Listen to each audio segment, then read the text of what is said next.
Hello everyone and welcome back to another.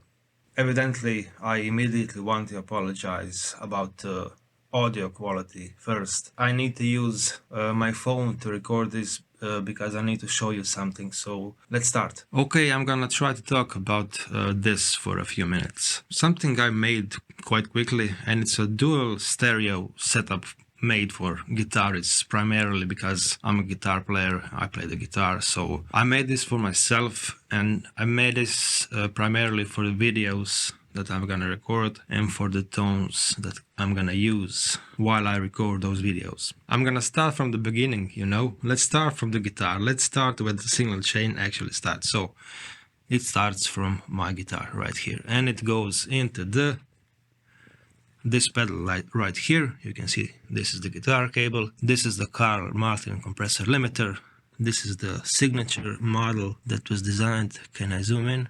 Nope. That was designed specifically for one of my favorite guitarists of all time, a man that has a soul inside his 5 fingers, his 10 fingers, Mr. Randy Timmons, of course. So after the Carl Martin compressor, we are going into the guitar in of the Pod Go. And then we are inside the Pod Go, where I have a specific single chain set up. I'm using this preset in stomp box mode, so no snapshots, only stomping.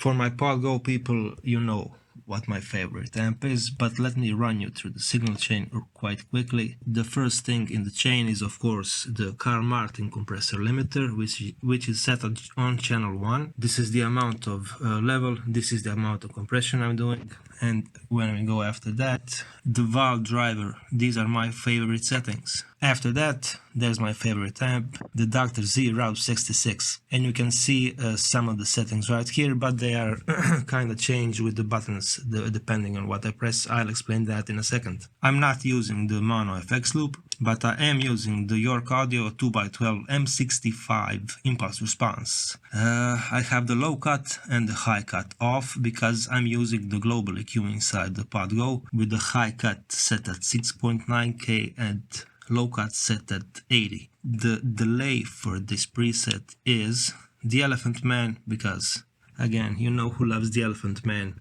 Mr. Randy Timmons. After that I have the room reverb, nothing too fancy. And finally I have some EQing. I do have some EQing, but it's personal and very subjective and very case dependent, so I won't go into EQ. And now we are leaving the Pod Go and going inside my audio interface. I'm using 2 cables, one from main out left and one from main out right. The interface that I use is made by Focusrite and it's called Scarlett 6i6. And from the Pod Go I'm using the left, this is the left, and this is the right input on my Scarlett 6i6. Remember, cables from Pod Go go into here. And this is kind of the gain I have to set for an optimal level around 6 o'clock. Okay, now we leave the Focusrite and we go inside my DAW, which is of course nothing else than Reaper, the best DAW ever made. And I have actually 2 guitar tracks there. The first one is called Guitar Pod Go 1+2, which means this is 1, this is 2. I'm recording my Pod Go tracks in stereo, and that's the first setup. I think I'm gonna be quite quick with setup number 2, so let's start from the beginning. From the guitar we go inside the EHX East River Drive. We go there, and we go from the output of the EHX East River Drive into the input of the Strymon Iridium. On the Strymon Iridium, and I'm really sorry for the bad lighting, I'm using Model C.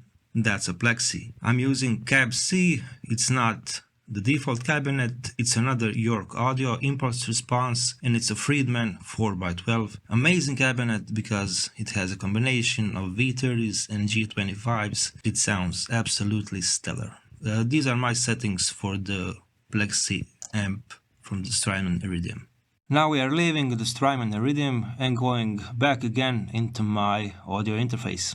Okay, this is the part of the video where I actually don't want to go behind the table to show you where the cables are inserted, but these 2 cables right here This is the left input, and right below that we have the right input. This is a line input on my Scarlett, so this is where the Strymon Iridium ended up. These two cables are for my studio monitors. And finally, as it was the case with the first setup, we end up inside Reaper, and I have the guitar Iridium 3+4, and 3+4 means 3+4 inputs on the back of my Scarlett. Of course, the Scarlett 6i6 is much more flexible, and it can be used for vocals, for bass, for synthesizers, for different type of keyboards. So yeah, I'm really abusing it for a guitar setup this time. Anyway, that's it. I'll see you all soon. Always check the box below, and don't miss the premiere on Saturday coming on this channel. Something really special, really unique, something you haven't seen here before.